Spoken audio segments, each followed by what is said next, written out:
આદિ પુરુષ પરમેશ્વર છે, આ સંસારના મૂળમાં એ છે. આ પીપળાના વૃક્ષનું નામ લઈને ભગવાને સંસારનું વર્ણન કર્યું છે. અને ત્યાર પછી બ્રહ્માજી જેમાંથી ઉત્પન્ન થયા છે, અને બ્રહ્માએ આ જગત ઉત્પન્ન કર્યું છે, જેમાંથી 3 શાખાઓ થયું છે. એક શાખા મનુષ્યમાં આવી, કર્મ પ્રમાણે બને.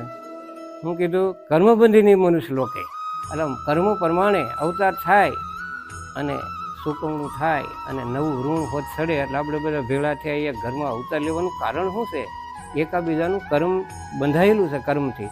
કોઈ દીકરો થઈને આવે, કોઈ વહુ થઈને આવે, માગતા ન હોય તો વહુએ તાણે ન ખાવા દે. જે માગે છે ને, એકાબીજાની પણ માંગણું છે ને, એ પૂરું સાઈડ નોખા પડી જાય. આ ભાઈ રવુભાઈને બહુ ગયા. આમ બ્રહ્માના છડિયામાં બ્રહ્મા છે, ઉધર મૂળમ અધશાખામ, ઊંસા મૂળ છે જેમના. આવો પીપળો છે. પીપળાના નામથી ભગવાન વર્ણન કરે છે કે ત્યાર પછી બ્રહ્મા ઉત્પન્ન